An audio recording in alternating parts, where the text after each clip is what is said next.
એક્ઝામ્પલમાં પહેલાં સ્વાધ્યાયના એક્ઝામ્પલ આપણે ચેક કરી લઈએ છીએ અને સ્વાધ્યાયના એક્ઝામ્પલનો બેઝિક આઈડિયા ખતમ થાય પછી આપણે ઉદાહરણમાં જોઈએ છીએ અને વધારાના એક્ઝામ્પલ માટે આપણે નેક્સ્ટ લેક્ચરમાં એક એરેન્જ કરીશું.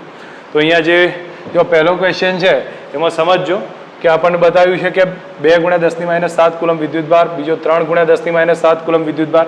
તો આપણને શું આપ્યું છે ભાઈ? Q1 Q2 આપ્યા છે. ઠીક છે, તો અહીંયા હું લખી શકું છું Q1 આપ્યો છે, Q2 આપેલો છે, બરાબર. બે વચ્ચેનું અંતર આપ્યું છે સેન્ટીમીટરમાં, એનું શેમાં કન્વર્ટ કરી લેવાનું? મીટરમાં કન્વર્ટ કરવાનું. ઠીક છે, અને બે વચ્ચે લાગતું બળ, તો બળનું સૂત્ર કેટલા બોલશે? K Q1 Q2 divided by R². તો ફોર્સ આપણને શેમાં મળી જશે? ન્યૂટનમાં મળશે. ચેકલિસ્ટ તૈયાર છે, બરોબર. તો ધ્યાન રાખજો, આમાં કોઈ વધારે એવું છે નહીં, બરોબર. સેકન્ડ ટાઈપના એ જ્યારે રીતના તમે ચેકલિસ્ટ બનાવતા જઈશું અને આપણને સમજ આવશે, કોઈ વધારે મોટી ગણતરી નહીં રાખવું. ઠીક છે. સેકન્ડ એક્ઝામ્પલમાં જુઓ. સેકન્ડ એક્ઝામ્પલમાં શું કીધું છે? Q1 આપ્યો છે, Q2 આપ્યો છે, બરોબર. બે વિદ્યુતભાર આપ્યા અને બે વચ્ચે લાગતું બળ આપી દીધું છે, એમની વચ્ચેનું ફોર્સ આપી દીધો. માગ્યું છે શું? બે વચ્ચેનું અંતર. તો બે વચ્ચેનું અંતર માગ્યું હોય, R માગેલો છે, તો હું ફોર્સનું ઇક્વેશન લખું. F બરાબર કયું? હમણાં લખ્યું હતું K Q1 Q2 by R². તમને ફાઇનલી શું મળી જશે? R મીટરમાં આવી જશે. ખ્યાલ આવે? F આપ્યો, Q1 Q2 આપ્યો, R મળી જશે. બીજી વસ્તુ, બીજા ગોળા વડે પ્રથમ પર લાગતું બળ તો બે સરખું જ હોય. પહેલો બીજા ઉપર લગાડે, બીજો પહેલા ઉપર લગાડે, બંને સમાન હશે. તો બી ઓપ્શનમાં આવશે સમાન બળ હોય.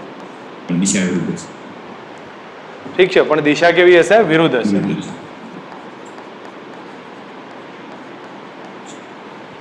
ઠીક છે. આગળનો કોન્સેપ્ટ જુઓ, તમે સમજો. K²/g_me_mp આ ગુણોત્તર પરિમાણ રહિત છે એમ ચેક કરવાનું છે. હવે પહેલા તો આપણે એના માટે અહીંયા હું બતાવું છું કે me અને mp એટલે ઇલેક્ટ્રોન પ્રોટોન. તો ઇલેક્ટ્રોનનો વિદ્યુતભાર E, પ્રોટોનનો બી E જ આવશે. બે વચ્ચેનું અંતર R છે. તો આમાં પહેલું હું લખું છું ગુરુત્વાકર્ષી બળ, એ થશે G_me mp divided by R². વિદ્યુત બળ K Q1 Q2 divided by R². હવે Q1 Q2 ના બદલે હું કેટલા લખી શકું? E² divided by R². તો બે ફોર્સ જ છે. બે ફોર્સ હોય તો જ્યારે તમે FG કરો તો આપણને કયું આવે? K²/g_me_mp.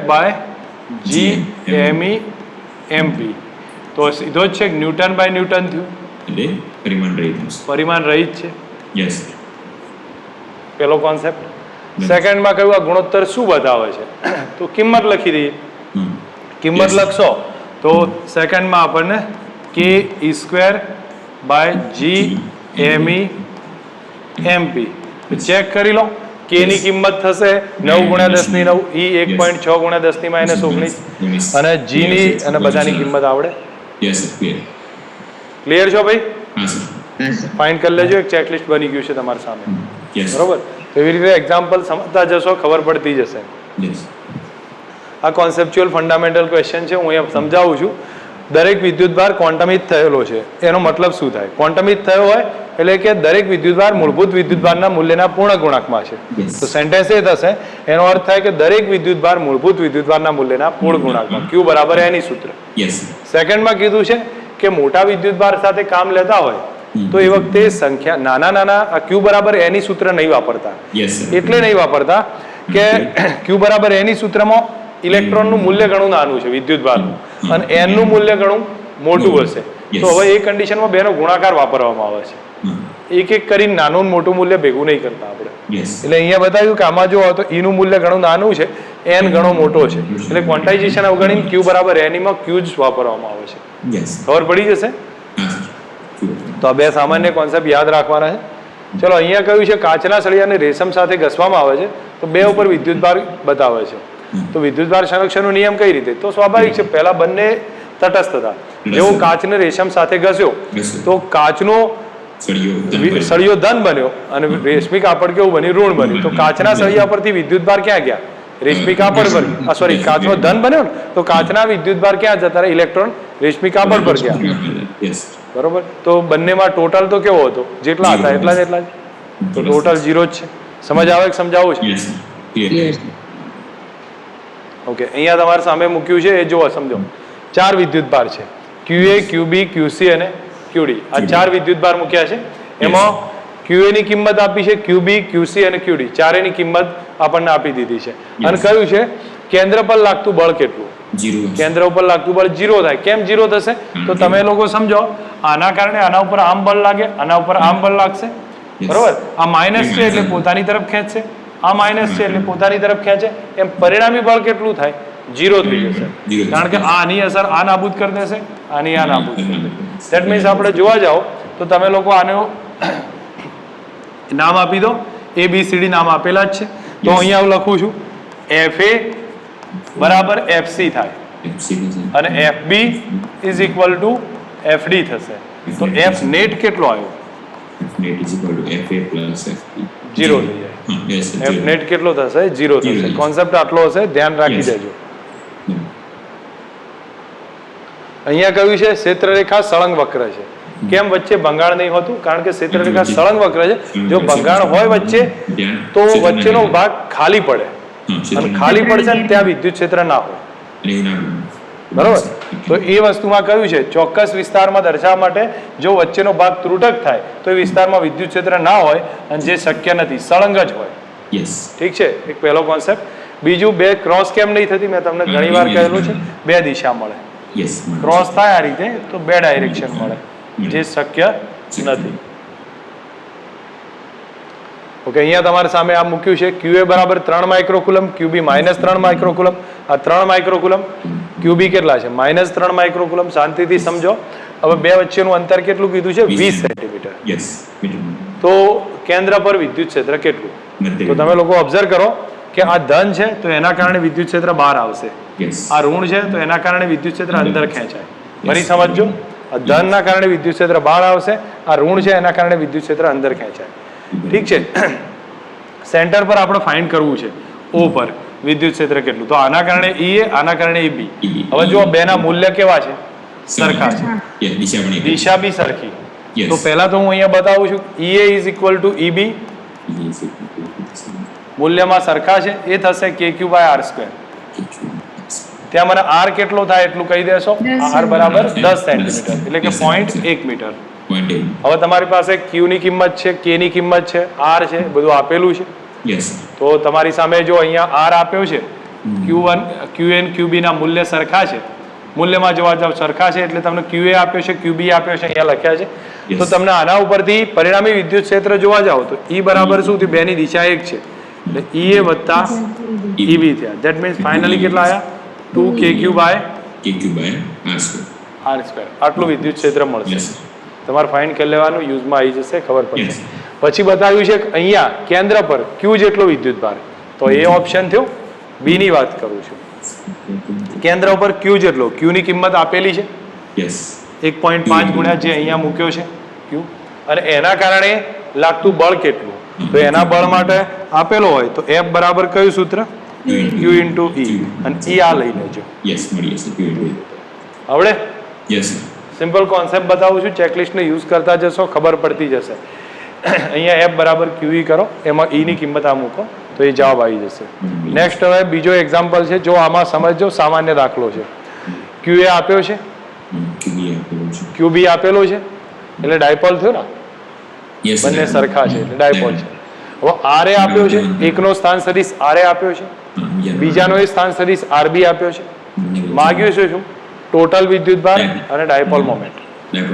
ઓકે, જો એક મિનિટ, બે વચ્ચેનું અંતર બોલો. એક -15, એક +15, તો બે વચ્ચેનું અંતર 30 થાય, બરોબર. તો હું અહીંયા 2A બરાબર 30 કહી શકીએ. તો અહીંયા હું લખી જાઉં છું 2A બરાબર 30 સેન્ટીમીટર એટલે કે 0.3 મીટર. 2A બરાબર 0.3 મીટર. હવે પહેલો આવશે કુલ વિદ્યુત ભાર, ટોટલ વિદ્યુત ભાર એટલે QA પ્લસ QB. તો બેનો સરવાળો કરું તો 0 થઈ જશે. તો એ આપણા માટે QA પ્લસ QB કેટલા થયા? 0. સેકન્ડ ડાયપોલ મોમેન્ટ, તો P બરાબર Q into 2A. Q એટલે ધન વિદ્યુત ભાર લઈ લેવાનો. ધન એટલે કયો? 2.5 ગુણ્યા 10 ની -7, અને 2A એટલે કેટલા? 0.3. એટલે 1 ઓકે ડાયરેક્શન બોલો તો ડાયરેક્શન ડાયપોલ મોમેન્ટની ઓલવેઝ ઋણથી ધન હોય ઋણથી ધન બરોબર તો માઇનસ થી પ્લસ ફરી એકવાર સમજાવી દઉં છું યાદ રાખો સમજજો તો પહેલા QA QB RA RB આપ્યા છે તમારા RA RB વચ્ચેનું અંતર 2A છે એ 30 સેન્ટીમીટર 0.3 મીટર ટોટલ વિદ્યુતભાર બેનો સરવાળો કરો 0 આવી જશે ડાયપોલ મોમેન્ટ કેટલી Q into 2 તો Q into 2A તો Q into 2A કરો ડાયરેક્શન ઋણથી ધન હોય ઋણથી ધન છે આવડે યસ યસ હવે અહીંયા તમારી સામે કીધું છે જો આ શું આપ્યું છે મોમેન્ટ ડાયપોલ ચાર્જ માત્ર એટલે P આપ્યો છે યસ આગળ શું કીધું છે વિદ્યુત ક્ષેત્ર આપ્યું છે આપ્યું છે Yes. અને થીટા કીધો છે 30 P sin theta તો ટોર્કનું સૂત્ર જ ફક્ત લખવાનું PE E sin theta sin theta finally જવાબ આવી જશે આવડશે ને Yes, sir. એકમ કયો થાય ન્યૂટન મીટર ન્યૂટન મીટર એકમ ખબર પડી જાય એમાં યસ સર ક્લિયર ચલો હવે બતાવ્યું છે ઊન સાથે ઘસેલા પોલિથીનના ટુકડા ઉપર વિદ્યુત ભાર આપ્યો છે વિદ્યુત ભાર આપ્યો છે સ્થાનાંતરિત થયેલા ઇલેક્ટ્રોનની સંખ્યા શું Q બરાબર કયું સૂત્ર N તમને N મળશે આ ઇલેક્ટ્રોનની સંખ્યા છે કેટલું દળ સ્થાનાંતરિત થયું હોય તો બી ઓપ્શનમાં જુઓ તો માસ બરાબર એક ઇલેક્ટ્રોનનું માસ me છે યસ અને ઇન્ટુ બરાબર તો n ઇલેક્ટ્રોનનું કેટલું થાય n into me n into me અને me ની વેલ્યુ હશે અને me ની n તો તમને ખબર હશે અહીંથી Yes. અને me ની કિંમત 9.8 10⁻31 ફાઇનલ એક રિઝલ્ટ મળશે યસ સર સમજ આવે છે તો Yes. q બરાબર n પરથી n મળી ગયા અને n બરાબર n into ne તમને n ની કિંમત અહીંથી મળશે me ખબર હોય માસ કેટલું ટ્રાન્સફર થાય છે એ આવી જશે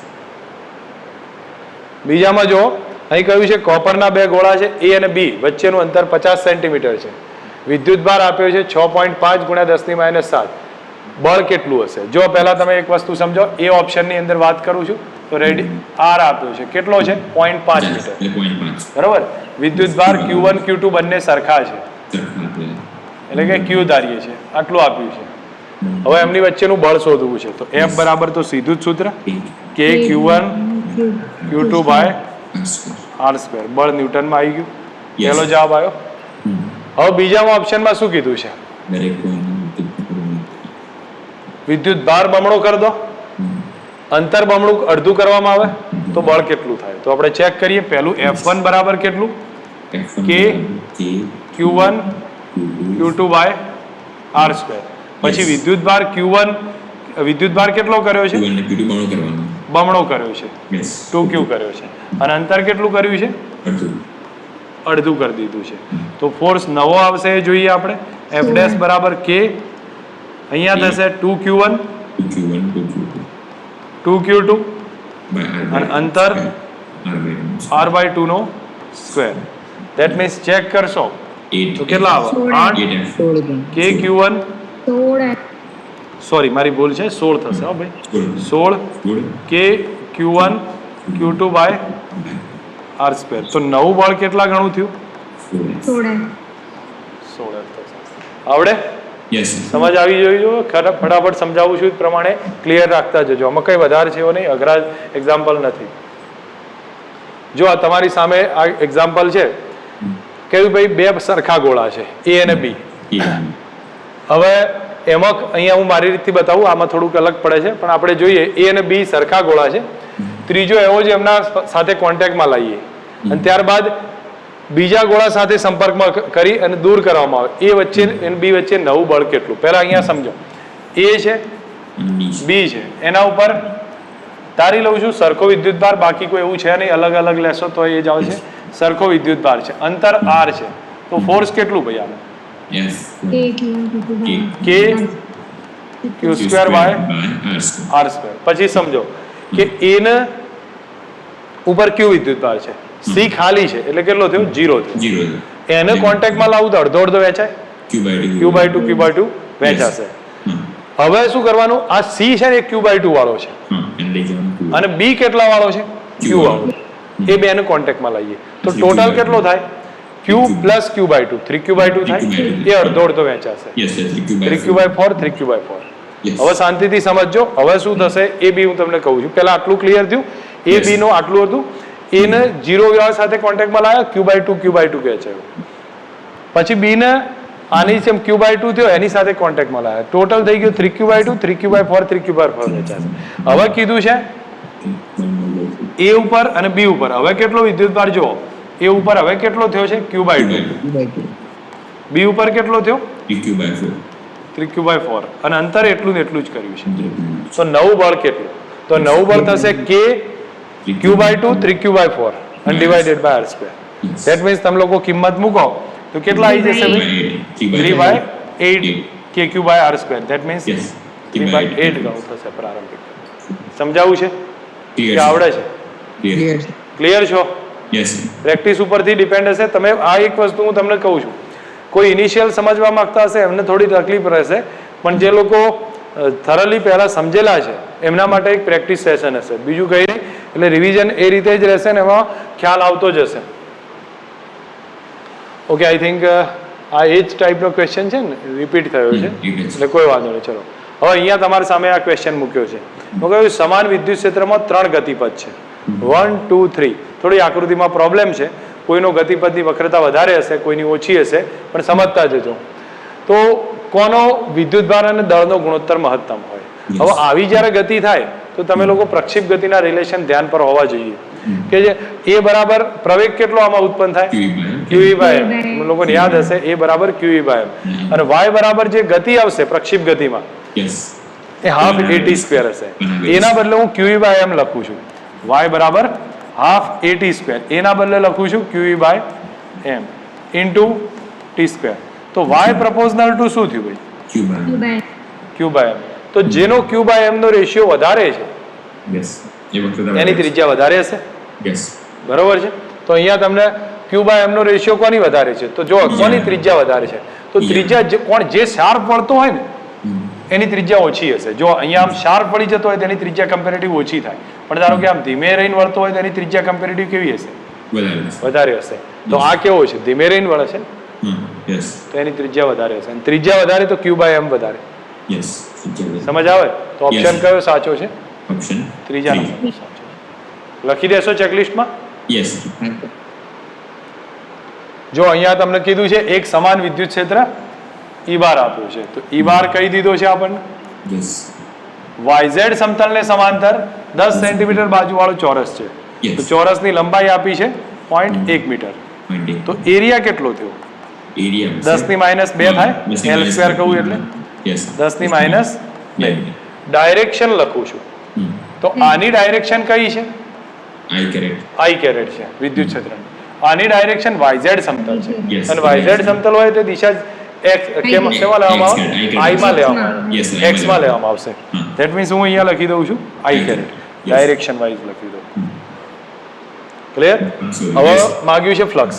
તો એ ઓપ્શનમાં ફ્લક્સ phi બરાબર E dot A. E dot A. તમે લોકો ડાયરેક્ટ મને કહી શકશો E ડોટ A કેટલા થશે? E ની કિંમત 3 × 10 ની જે સમથિંગ આપી હોય, અને A છે L સ્ક્વેર 10 ની -2, બેનો ગુણાકાર થઈ ગયો. I ડોટ I 1 થઈ જશે, જવાબ આવશે ફ્લક્સમાં. તો phi એક આન્સર મળી ગયું. બીજામાં કીધું છે જો 60 નો ખૂણો બનાવતો હોય તો ફ્લક્સ કેટલું? બોલો બી ઓપ્શનમાં શું આવે? phi બરાબર EA cos 60. ફક્ત મૂલ્ય લખજો. E નું મૂલ્ય 3 × 10 ની સમથિંગ ઘાત આપ્યું છે. A નું મૂલ્ય 10 ની -2 cos 61 હાફ થશે. જે હશે આના કરતા અડધું થઈ જશે. ખબર પડી? બે ચેકલિસ્ટ સિમ્પલ આવડે છે, કંઈ વધારે નથી. ચલો હવે બતાવ્યું છે 16મો એક્ઝામ્પલ. 16મા એક્ઝામ્પલમાં જુઓ 20 સેન્ટીમીટર બાજુનો ઘન છે, એને જેની બાજુઓ યામ સમતલને સમાંતર છે, એમાંથી પસાર થતા વિદ્યુત ફ્લક્સ કેટલું આવે? તો અહીંયા સમજો આગળની જેમ જ કહ્યું છે એટલે આને આધારે જ કહ્યું છે. જો એક 20 સેન્ટીમીટર બાજુવાળો ઘન છે તો A બરાબર L બરાબર લખીએ છીએ 20 સેન્ટીમીટર. એની યામ સમતલોને બાજુઓ સમતલને સમાંતરે એમાંથી પસાર થતું વિદ્યુત ક્ષેત્રનું ફ્લક્સ કેટલું? હવે ટોટલ ફ્લક્સ 0 હોય ભાઈ. સમઘનને સમાન વિદ્યુત ક્ષેત્ર મૂકો તો ટોટલ ફ્લક્સ કેટલું થઈ જાય? 0 હશે. તો ધેટ મીન્સ કોઈ વધારે નથી. phi ટોટલ કેટલો આવે? 0 થશે. કારણ કે એક વસ્તુ ઓબ્ઝર્વ કરજો, સમઘન આ રીતે મૂકેલો હોય તો જે બી ફ્લક્સ આવશે એટલું ને એટલું જ શું થઈ જશે? પસાર થઈ જાય. એટલે ટોટલ ફ્લક્સ કેટલું હશે? 0 હશે. ચલો આ ક્વેશ્ચન છે. એક બ્લેક સપાટીની કાળજીપૂર્વક માપણી કરવામાં આવે છે. એમ બોક્સમાં ટોટલ ફ્લક્સ આપ્યું છે. બોક્સમાં ટોટલ ફ્લક્સ આપણને અહીંયા કહી દીધું છે. બોક્સની અંદરનો વિદ્યુતભાર કેટલો. Q by epsilon. તો ફાઈ ટોટલ બરાબર કયું સૂત્ર? Q by epsilon 0. બસ Q આવી ગયો. Yes. ખબર પડે? ફાઈ ટોટલ આપ્યા છે, એપ્સાઇલોન 0 ખબર હોય તમને, Q મળી ગયું. પછી શું કીધું છે? જો બોક્સની બહારની સપાટીમાં નેટ ફ્લક્સ શૂન્ય હોય એવો નિષ્કર્ષ તારવી શક્યા હોય તો એમાં વિદ્યુતભાર નથી. બરોબર? નથી એવું પૂછ્યું છે. તો સમજો, હું તમને હિન્ટ કહું છું કે આપણી પાસે આ બોક્સ છે. આ બોક્સની અંદર પ્લસ Q વિદ્યુતભાર છે અને માઇનસ Q છે. બોલો Q ટોટલ કેટલો થયો? 0. 0 થયો. Q ટોટલ 0 થાય તો ફ્લક્સ કેટલું થાય? 0. 0 થાય. તો એનો મતલબ એવો નથી કે ફ્લક્સ 0 છે તો વિદ્યુતભાર છે જ નહીં. ટોટલ વિદ્યુતભાર કેવો છે?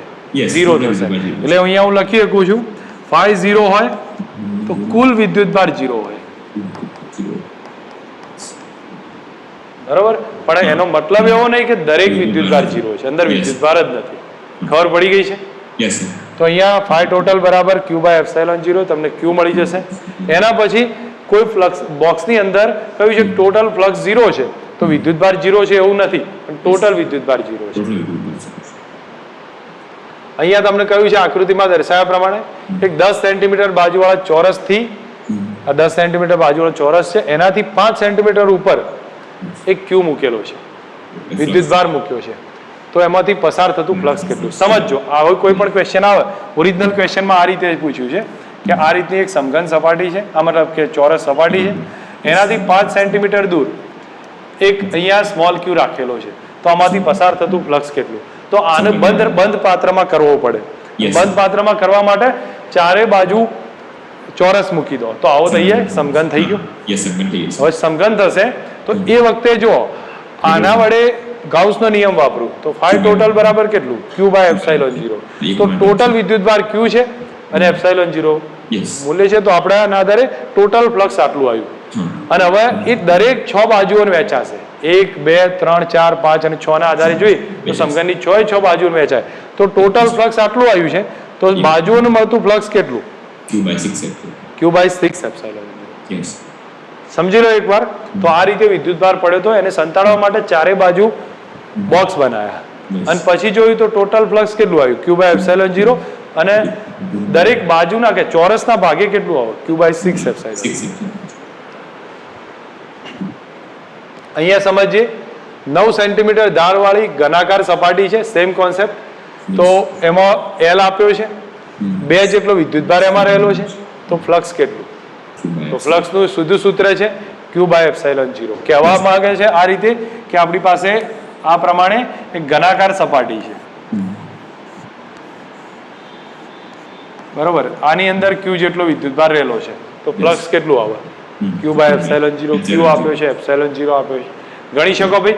Yes, sir. Clear. કેલ્ક્યુલેશન એ ચેકલિસ્ટ થશે, તમે લોકો સમજો તો એકદમ ઈઝી બનશે. હવે બીજું અહીંયા બતાવ્યું છે કે 10 સેન્ટીમીટર ત્રિજ્યા છે, તો R આપી છે, Yes. પછી કહ્યું છે સપાટીમાંથી આટલું ફ્લક્સ આવે છે, તો શું આપી દીધું ભાઈ? ફાઈ આપ્યું છે. હવે ગોળાકાર સપાટી છે, તો અહીંયા સમજીએ આ રીતની એક ગોળાકાર સપાટી આપી છે અને એમાં ક્યાંક કોઈ વિદ્યુતભાર સંકળાયેલો હશે અને એનું ફ્લક્સ આપ્યું છે, એની ત્રિજ્યા છે સ્મોલ r જેટલી. તો આપણને કહ્યું છે, પહેલું કીધું છે ગાઉસિયન સપાટીની ત્રિજ્યા બમણી કરવામાં આવી, ફ્લક્સ બદલાય?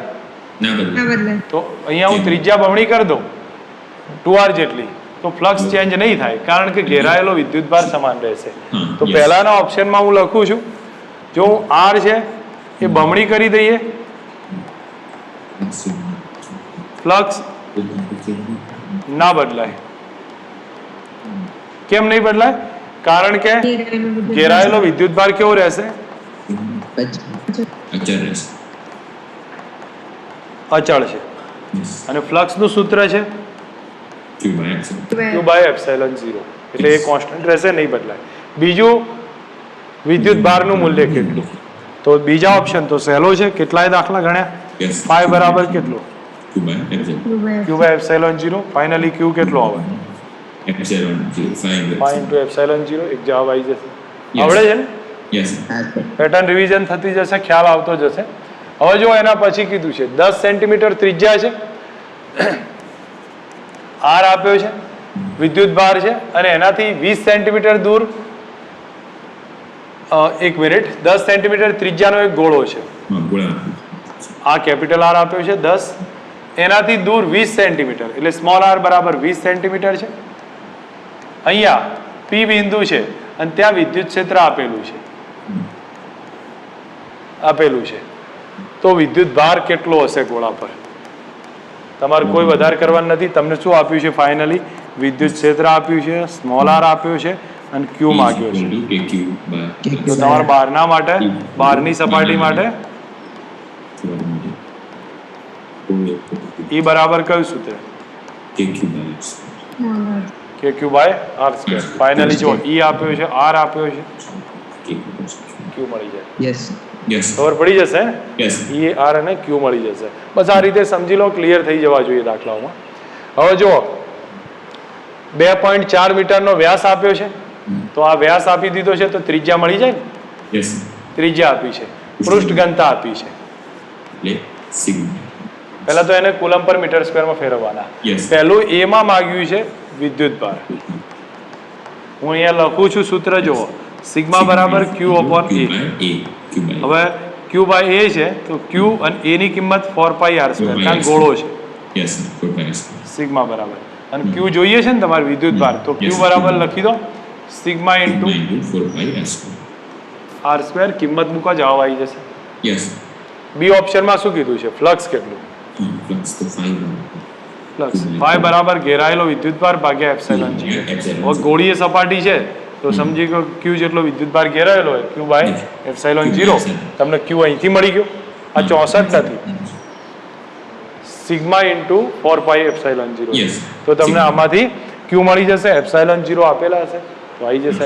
ફરી એકવાર બતાવું છું, R આપ્યો છે, સિગ્મા આપ્યો છે, તો વિદ્યુત ભાર શોધવો હોય તો સિગ્મા બરાબર Q બાય ગોળો છે એટલે 4πr², તો Q બરાબર સિગ્મા ઇન્ટુ A કરી દો, જવાબ આવી જશે. ફ્લક્સ માંગે તો Q બાય એપ્સિલોન 0, Q આગળથી લઈ લો, એપ્સિલોન 0 આવી ગયો. સમજ પડી જશે?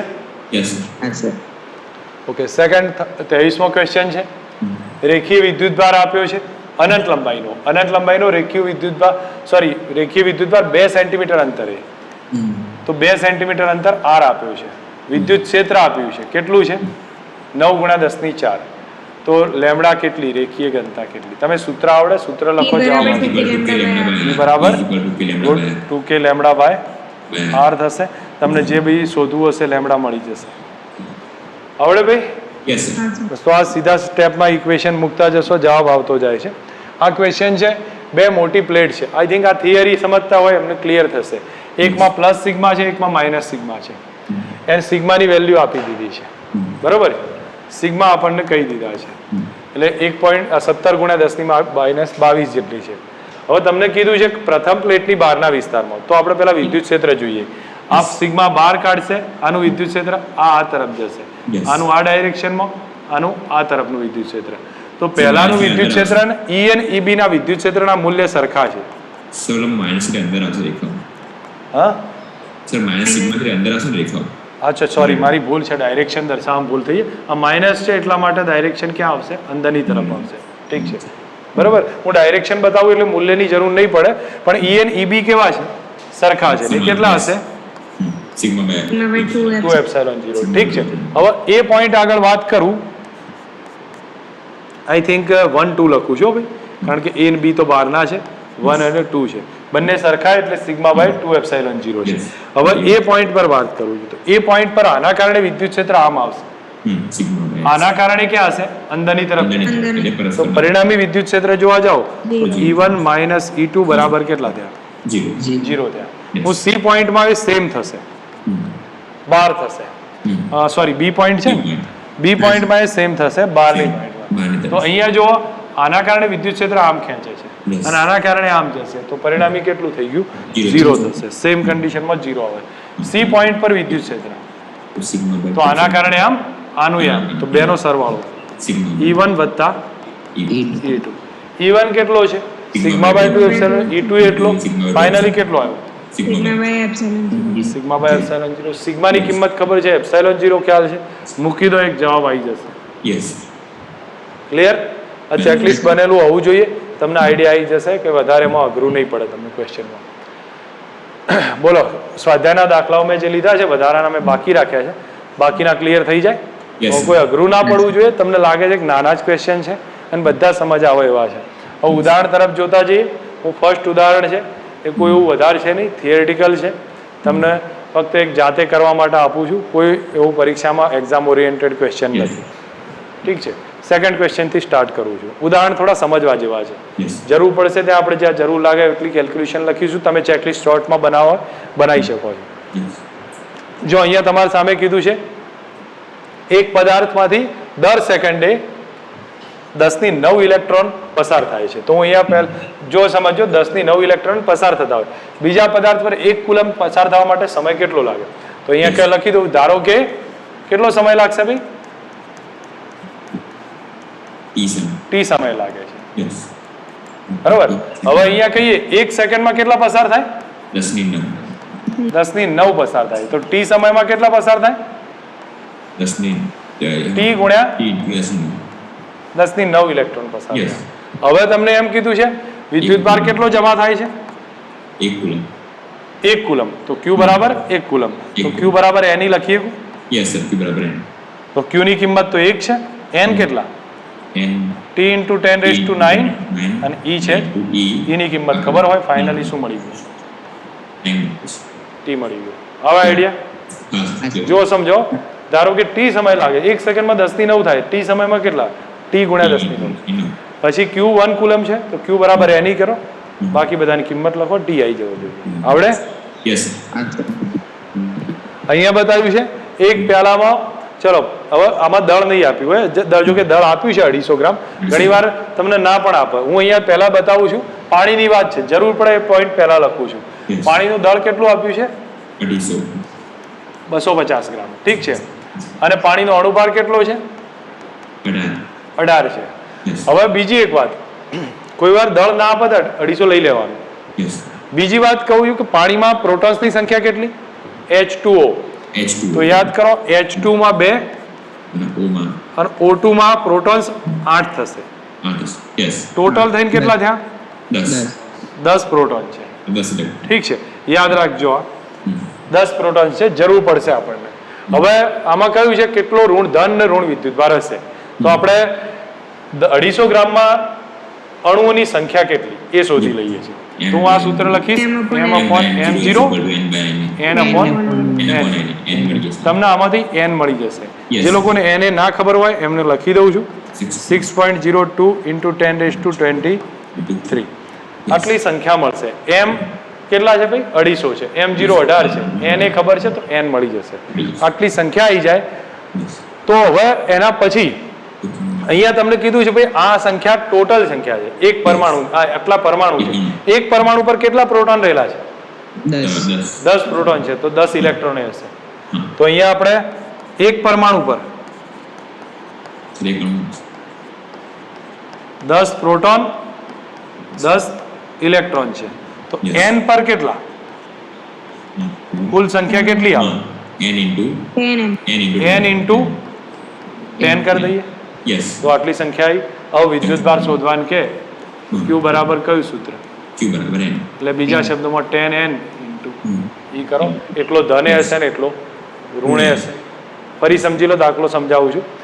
M 250 ગ્રામ આપ્યા છે, M0 18 છે અને H2 ના 2 અને O2 ના 8, ટોટલ 10 પ્રોટોન તો 10 ઇલેક્ટ્રોન હશે. અને સોરી મારી ભૂલ છે કદાચ, H2O આવશે, O થશે. આપણે O2 નહીં લેવાનું ને, H2O2 નહીં પણ શું લઈએ? H2O. તો એના ઉપરથી લખવામાં ભૂલ છે. તો ક્લિયર છે હવે? આના પછી તમે જોઈ શકો છો M/M0 બરાબર N/Na છે. એમાં તમે N મળી ગયા. આટલી પરમાણુની સંખ્યા છે. એક પરમાણુમાં અણુ આવશે H2O નો, મારી ભૂલ છે, પરમાણુ નહીં આવે, અણુ થશે. 10 પ્રોટોન 10 ઇલેક્ટ્રોન છે. તો N પર કેટલા હોય? 10 N હોય. હવે 10 N આયા છે તો પછી Q બરાબર Ne યુઝ કરો તો 10 N × E. આટલા પ્રોટોન્સ મળશે, આટલા ઇલેક્ટ્રોન હશે. આવડે?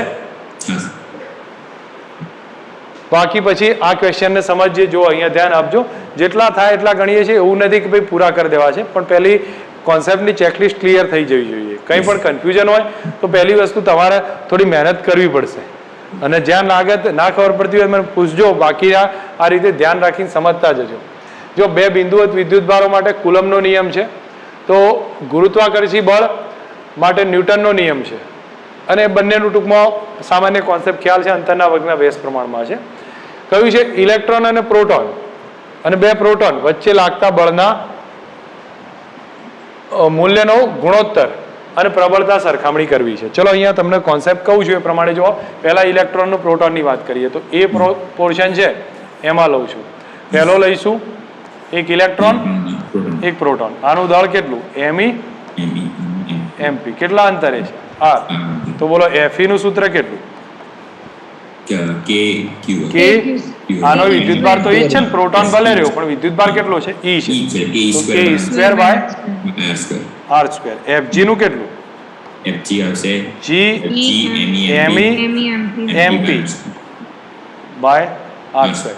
આપણને બેનો ગુણોત્તર માંગ્યો છે, તો એફઈ ભાગ્યા એફજી કરો તો શું આવે? K square by G M E MP. થોડી કિંમત મૂકીને શોધી લેવાનું. યસ આવડે?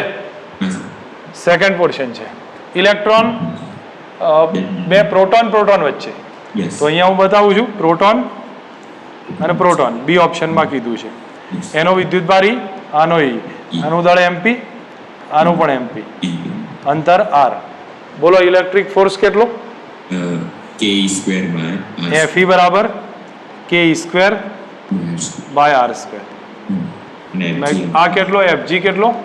GMP square by R square. બેનો રેશિયો લઈ શકો છો? કેટલો થાય?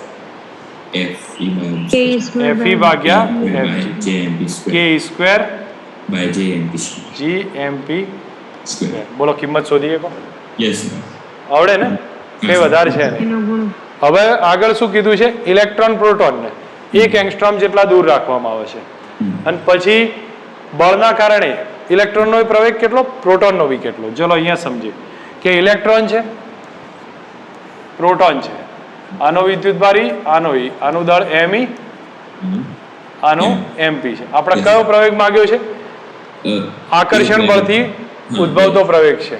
તો આપણે ઇલેક્ટ્રિક ફોર્સનો જ પ્રવેગ માંગેલો હશે લગભગ. આઈ થિંક ટેક્સ્ટબુકમાં કયો આપ્યો છે? ઇલેક્ટ્રિક ફોર્સનો જ આપેલો છે ને? ઇલેક્ટ્રિકનો જ આપેલો છે, ગ્રેવિટેશનનો નથી શોધ્યો લગભગ. બરોબર, કોઈ વાંધો નહીં. આને આપણને પરસ્પર ઇલેક્ટ્રોન પ્રોટોનના પ્રવેગ કેટલા છે, તો બે વચ્ચેનો ઇલેક્ટ્રિક ફોર્સ શોધીએ કો ભાઈ? Yes sir. K square by R square. R કેટલા કીધા છે? 10 ની માઇનસ 10. 1 એંગસ્ટ્રોમ છે ને? યસ. ઠીક છે, બોલો આવી જાય. હવે આ એફ મળી ગયો છે, તો ઇલેક્ટ્રોનનો હું આને એફ કહી દઉં છું. તો ઇલેક્ટ્રોનનો પ્રવેગ કેટલો? F is equal to me into a. તો a કેટલો થયો? F by me. F by me. હવે F અહીંથી લેવાનો. me ઇલેક્ટ્રોનનું દળ છે. યસ, the પ્રવેગ મળી. પછી પ્રોટોનનો પ્રવેગ કેટલો? F by mp. આવડે? યસ. જો આખો આઈડિયા ફરીથી એકવાર બતાવી દઉં છું, સમજો. ઇલેક્ટ્રોન પ્રોટોન, તો બે વચ્ચે વિદ્યુત બળ કેટલું? K square by R square. Gravitational કેટલું? G M E m p by R square. બેનો રેશિયો લઈ લો, શોધી કાઢજો. એક જવાબ આવે. ગણતરી થોડી મોટી બને, બાકી મેથડ આવડી જાય આપણને. બીજી વસ્તુ, ઇલેક્ટ્રોન પ્રોટોન વિદ્યુતભાર ઈ છે, દળ એમપી છે, તો પછી ઇલેક્ટ્રિક ફોર્સ કેટલો? કે સ્ક્વેર બાય આર સ્ક્વેર. અને વિદ્યુત ગુરુત્વાકર્ષી કેટલું? G m p square by R square. બેનો રેશિયો લઈ લો, એક જવાબ આવી જશે. ઠીક છે. હવે તમને કીધું છે કે ઇલેક્ટ્રોન પ્રોટોન એટલે એમની વચ્ચે ઇલેક્ટ્રિક ફોર્સ કેટલો લાગશે? આર અંતર આપ્યું છે, તો k square by R square. અને પછી પ્રવેગ માંગ્યો તો એ બરાબર એફ બાય એમઈ. તો ઇલેક્ટ્રોનનો પ્રવેગ એ બરાબર એફ બાય એમપી, પ્રોટોનનો પ્રવેગ. આવડી જાય? યસ. ચલો અહીંયા તમારી સામે ક્વેશ્ચનમાં કહ્યું છે કે વાંચો, રકમ થોડી મોટી લાગશે, બાકી કંઈ છે નહીં એક્ઝામ્પલમાં. એ નાયલોનની દોરી વડે લટકાવેલો છે, અથવા હું તમને રકમની કોન્સેપ્ટ પહેલા બાજુમાં બતાવી દઉં છું, તમને સીધો આઈડિયા આવેલો છે. જો એ છે એ નાયલોનની દોરી વડે લટકાવ્યો છે. અહીંયા 10 સેન્ટીમીટરે બી રાખ્યો છે. ચલો આનો વિદ્યુતભાર Q1 હશે, આનો કેટલો હશે? Q2. ફોર્સ કેટલો લાગે ભાઈ? F is equal to K K Q1 Q2 by R square. ઠીક છે. હવે આ બેને ટચ કરાયા. Yes. ટચ કરાવતી વખતે અહીંયા લખું છું કે પહેલા આનો વિદ્યુતભાર કેટલો હતો Q1 હતો. Q1 C ખાલી છે 0 છે. કેટલો વેચાઈ જાય? Q1 by 2. Q1 by 2 Q1 by 2 વેચાઈ જશે. અહીંયા શું થશે? પહેલા આનો કેટલો હતો Q2, આનો કેટલો છે 0 ખાલી છે. હવે કેટલો વેચાશે? Q2 by 2. Q2 by 2 Q2 by 2 વેચાય. Yes. ખબર પડી ગઈ? આ Yes. સ્ટેજ છે. હવે તમને એક વસ્તુ બતાવી છે ભાઈ, આ A ને B ને Magically. અડધા અંતરે લાવી દીધા. Yes. પહેલા અંતર કેટલું હતું? R હતું. Yes. પછી કેટલું કર્યું છે? R by 2 કર્યું છે. R by 2 करना है. તો R by 2 અંતરે લાવ્યા. Yes. વિદ્યુતભાર કેટલો થયો આનો? Q1 by 2. Q1 by 2. આનો કેટલો થઈ ગયો? Q2 by 2. Same. Q2 by 2. તો ફોર્સ નવો કેટલો થાય? F dash બરાબર K Q1 by 2 Q2 by 2 R by 2 also. R by 2 નો square. F That means finally જોવા જશો તો આ 4 કેન્સલ થઈ જશે. F dash is equal to K Q1 Q2 by R square. That means F જ આવે. F is. સમજ આવી? Yes. Yes. જો એકવાર બતાવી દઉં છું. પહેલા મેં તમને કીધું ભાઈ Q1 Q2 છે, અંતર R છે, બળ આટલું લાગશે. Yes. હવે Q1 ને C A ને C સાથે કોન્ટેક્ટ કરાવો તો આનો Q1 છે, આનો 0 છે, અડધો અડધો વેચાશે. આનો Q2 છે, આનો 0 છે, કોન્ટેક્ટ કરાવીએ તો અડધો અડધો વેચાઈ જાય. પછી શું કર્યું છે? આ Q1 by 2 Q2 by 2 અને અડધા અંતરે લાવી. ફોર્સ કેટલો થાય? K Q1 by 2 Q2 by 2 ને અંતર થઈ ગયું R by 2 નો સ્ક્વેર. તો ફાઇનલી જોશો તો F dash is equal to F આવે છે. આવડે હવે? Yes. જો અહીંયા તમારી સામે આ ક્વેશ્ચન છે, એમાં કીધું છે કે L લંબાઈના સમબાજુ ત્રિકોણ પર 3 વિદ્યુતભાર રાખ્યા છે. કયા કયા? Q1 Q2 અને Q3 છે. અને એક મધ્ય કેન્દ્ર પર દરેક Q જેટલા છે, દરેક સરખા છે, ટૂંકમાં સરખા વિદ્યુતભાર છે. મધ્ય કેન્દ્ર પર બળ કેટલું હશે? કોઈ બીજો વિદ્યુતભાર મૂકવામાં આવે કેપિટલ તો મધ્ય કેન્દ્ર પર બળ કેટલું હોય? યાદ તો હોય આપણને 0 હશે, પણ કઈ રીતે થાય છે એ સમજીએ. જો પહેલા હું કહી દઉં છું, A B અને C ત્રણેયના મૂલ્ય સરખા છે અને કેન્દ્ર O છે. તો અહીંયા હું લખું છું O ઉપર A વડે બળ લગાડે, O ઉપર B વડે બળ લગાડશે અને O ઉપર C વડે. C વડે બળ લાગે. એ ત્રણેયના મૂલ્ય સરખા કેટલા હશે? F જેટલા હશે. આનું આનું આનું અંતરે સરખું છે, વિદ્યુતભારે સરખા, મૂલ્ય તો F જેટલા બળ છે. હવે હું અહીંયા વાત કરું છું કે આપણી પાસે 3 પ્રકારના ફોર્સિસ ક્રિએટ થયા છે. પહેલો જો એક નીચે લાગશે, કયો હશે? O ઉપર A લગાડે છે, ઉપર ઓએ. એ નીચે લાગશે. O ઉપર જે B લગાડે એ આમ હશે અને O ઉપર C લગાડશે એ ફોર્સ આમ હશે. ઠીક છે? હવે તમે જોવા જાવ તો આ ખૂણો 120 નો થાય. Yes, 120. એટલે આ 30 નો એંગલ થશે, આ 30 થશે. 39. કેમ 30 છે ખબર છે? કારણ કે તમને અંદાજ આવશે. આ એંગલ 90 લઉં, હવે 90 છે અને આ ટોટલ કેટલો? 120 નો, 120. એટલે 60 વેચાશે. Yes. આ 60 હોય તો 30 થાય. 60. બરોબર છે? Yes. તો એ રીતે 30 નો એંગલ બની ગયો. અથવા પછી આ 120 છે, ટોટલ 180 કરો તો 30 માં વેચાઈ 60 થઈ જશે. Yes. એટલે 120 નો એંગલ આવ્યો છે. હવે હું દરેકના યામ લખું છું. F OA કેટલો છે? તો બળનું મૂલ્ય F, બળનું મૂલ્ય F OA OB બધાનું મૂલ્ય F છે. અને કઈ દિશામાં છે? નીચે છે. Minus -F JK. F OB કેટલો છે? OB ના બે ભાગમાં હશે.